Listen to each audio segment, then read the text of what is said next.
खुलुमबाय गिबियावनो नोंथांमोनखौ बयखौबो चेनेलाव बरायना लाग्रोनाय जाबाय। नोंथांमोननि थाखाय दिनै मोनसे गोनांथार भिडिअ लाबोनाय जादों। आसा खालामदों नोंथांमोना बे भिडिअखौ बयबो जोबजासिम नायलांगोननानै नोंथांमोना अरुणोदय स्किमनि फैसाखौ नैबे आगस्ट मासनिफ्राय मोनबाय थानो हासिगोन। नाथायबा जायफोर नोंथांमोना गावबागावनि आधार कार्डखौ बेंक एकाउन्टजों नोंथांमोना लिंक खालामना लायाखैबा नोंथांमोना आगस्ट मासनिफ्राय अरुणोदय स्किमनि फैसाखौ नोंथांमोना मोननो हानाय नंला।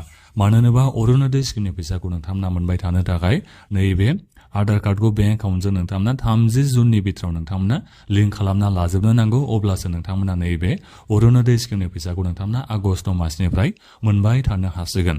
दा बिनि थाखायनो नोंथांमोना दायो गोबाङानो गावबागावनि बेंकनि ब्रान्चआव नोंथांमोना निस्सय थांनानै आधार कार्डखौ नोंथांमोना बेंक एकाउन्टजों लिंक खालामनो नोंथांमोना होबाय जानो हागौ। जेनेबा नोंथांमोना बेंकआव नोंथांमोना थांनानै गावबागावनि नैबे आधार कार्ड बेजों लोगोसे माखासे डकुमेन्टस बिनिफ्राय फर्म फिलआप नोंथांमोना खालामनानै गारबोबाय जानो हागौ जे नोंथाङा गावनि बे आधार कार्डखौ बेंक एकाउन्टजों लिंक खालामदो होननानै। नाथायबा नोंथांमोना बेबादि खालामना होबोबानदि नोंनि बे आधार कार्डआ बेंक एकाउन्टजों लिंक जागोन बेखौबो नोंथांमोना साननो नाङा। मालाबा ओरैबायदि जायो जेनेबा बेंकनि मानसिफ्रा नोंनि बे खामानिखौ मावनानै होआ।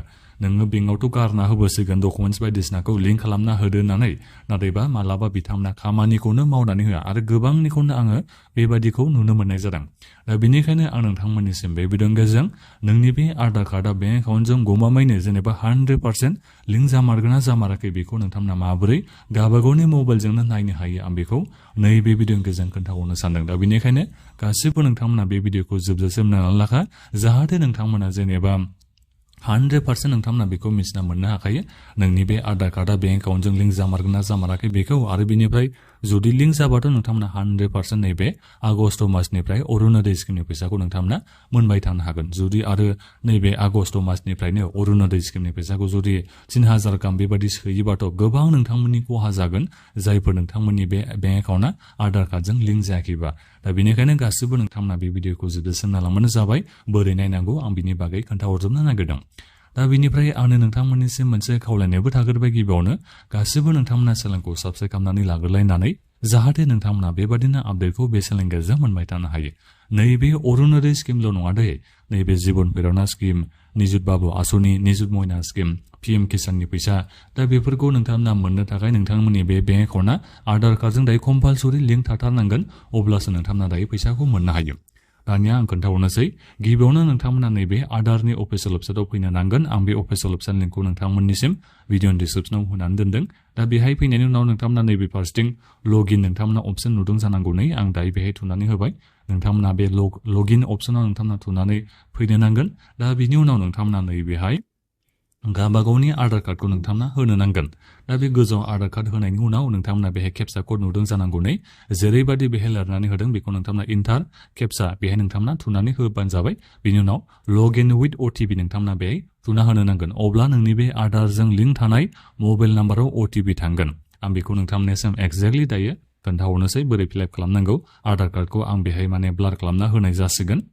दायो नोंथांमोना बेहाय नुबाय जानांगौ नै आङो बे आंनि आधार कार्डखौ होबाय, बिनिफ्राय केपसा क'डखौबो आं दायो थुनानै होबाय, बेजों लोगोसेनो आङो OTP खौबो होबाय। दा बेनिफ्राय आं दायो नैबे लगइनाव दायो थुनानै होबाय। नोंनि बे आधारजों लिंक थानाय मबाइल नाम्बाराव OTP थाङो। दा बेखौ नोंथांमोना माने खाथियाव लाखाबानो जाबाय। जाय बेंक एकाउन्टआ जाय आधारजों नोंनि बे माबाया मबाइल नाम्बारा लिंक दङ बेखौ नोंथांमोना खाथियाव लाखाबानो जाबाय। मानो होनोबा OTP खौ नोंथांमोना होनांगौ जागोन। OTP खौ जुदि नोंथांमोना होनो हायाबा नोंथांमोना बेखौ चेक खालामना नायनो हानाय नङा। दा बेनिखायनो गावबागावनि मबाइल नाम्बारखौबो नोंथांमोना माने आपडेट लाबाय थायोबा मोजां जागोन नैबे आधारजों लिंक थानायखौ। दा बेनिफ्राय बेहाय नोंथांमोना गाहायाव फैबानो जाबाय। लगइन खालामखांनायनि उनाव बेंक सिडिं स्टेटास, दा बेहाय नोंथांमोना थुना होबानो नोंनि बे स्टेटासा माबायदि जानानै दं बेखौ नोंथांमोना नुनो हासिगोन। आं दायो बेहाय थुनानै होबाय। दा बेवहाय नोंथांमोना नुदों जानांगौ नै नो bank account is found for this Aadhaar number, माने आंनि बे आधारा बेंक एकाउन्टजों लिंक गैयानो। दा बेबादि नोंथांमोना नुनो मोनगोन जुदि गावनि बे आधार कार्डआ बेंक एकाउन्टजों लिंक जामाराखैबा। दा बेहाय इनएक्टिभ नोंथांमोना नुखादों जानांगौ नै, माने नैबे आधार कार्डजों मोनसेबो बेंक एकाउन्टआनो लिंक गैया, माने लिंक खालामनाया जायाखै। दा बेनिखायनो जुदि नोंथांमोननियावबो बेबादि स्टेटासा जुदि देखायोबा नोंथांमोना गासिबो गावबागावनि आधार कार्डखौ नोंथांमोना बेंक एकाउन्टजों लिंक खालामना लाफिननो नांगोन। नोंथांमोना गावबागावनि बेंकनि ब्रान्चआव नोंथांमोना थांफिननो नांगोन। जुदि नोंनि बे स्टेटासाव बेबादि देखायोबा नोंथांमोना बेंकआव थांनानै बुंहैबानो जाबाय आंनिखौ माथो नोंथाङा माने आधार कार्डखौ बेंकजों लिंक खालामना होआसै होननानै आंथ' बेबादि डकुमेन्टस बायदिसिनाखौ होफैबायमोन नाथायबा दिनैसिमबो माथो खामानिखौ मावना होनाय जायाखै आंनिखौ होननानै नोंथांमोना डाइरेक्ट बेंकआव थांनानै बुंहैबानो जाबाय माखासे डकुमेन्टसफोरखौबो लांफाखाबानो जाबाय बाहाल मोनदे जाहाथे गोख्रैनो नोंनि बे खामानिया जायो दा बेखौ नोंथांमोना दायो मिथिना मोनजोबनो हाबाय जानो हागौ दा बेनिखायनो जुदि नोंथांमोननियावबो बेबादि देखायदोंबा गावबागावनि बेंकनि ब्रान्सआव नोंथांमोना थांनानै आधार कार्डखौ बेंक एकाउन्टजों लिंक खालामदो होननानै डकुमेन्टस बायदिसिनाखौ नोंथांमोना होना फैसेयावबो जुदि स्टेटासाव नो bank record is found for this Aadhaar number होननानै स्टेटासाव जुदि देखायदोंबा मानो नोंनि बे आधार कार्डआ बेंक एकाउन्टजों लिंक जायाखैनो दा बेखौ नोंथांमोना गावबागावनि बेंकनि ब्रान्सआव आरोबाव थांनानै मावनानै लाहैनांगोन सोरनियाबा खेबसेयाव जाया दा बेखौ नोंथांमोना बयबो दायो मिथिना मोननो हाबाय जानो हागौ जुदि बेंक एकाउन्टआ लिंक जाबायबा नैबे माने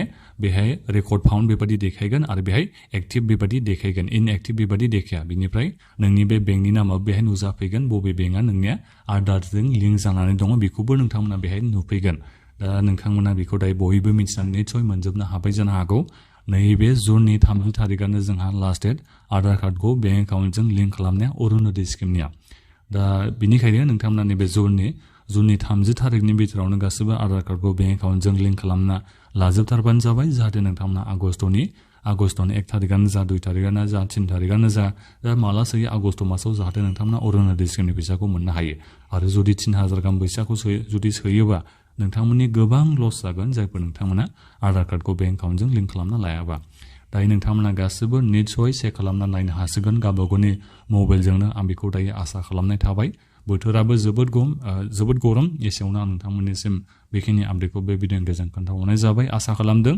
गावबागावनि मबाइलजों नोंथांमोना गासिबो गावबागावनि आधार कार्डआ बेंक एकाउन्टजों लिंक जागोन ना जायाखै बेखौ जाहाथे नोंथांमोना बेबादि नायनानै बेखौ नोंथांमोना कनफार्म खालामना लायो मानो होनोबा जुदि नोंथांमोना एसे डाउटआव थायोबा जेनेबा आंनियाबा जामारगोन ना जामाराखै आंथ' बेंकनि ब्रान्सआव हैबायमोन आधार कार्डखौ बेंक एकाउन्टजों लिंक खालामदो होननानै बेबादि नोंथांमोना सानबाय थानानै जेबो जाया नोंथांमोना गावबागावनि मबाइलजोंनो स्टेटासखौ चेक खालामना नाय अब्लासो नोंथांमोना 100% बेखौ सानना लानो हागोन आगस्ट मासनिफ्राय नोंथांमोना अरुणोदय स्किमनि फैसाखौ मोनमारनो हामारगोनखौ जुदि आधारआ बेंक एकाउन्टजों लिंक जामारोबा दा बेखिनियानोमोन बे भिडिअआ नोंथांमोना माखौबाफोर बुजिना मोनासैबा माखौबाफोर नोंथांमोना सोंनो सानदोंबा नोंथांमोना भिडिअखौ मुंसाव कमेन्ट खालामबानो जाबाय आरो बे भिडिअखौ नोंथांमोना बयनोबो नोंथांमोना शेयार खालामना होबानो जाबाय दा बेखिनियानोमोन गोजोन्थों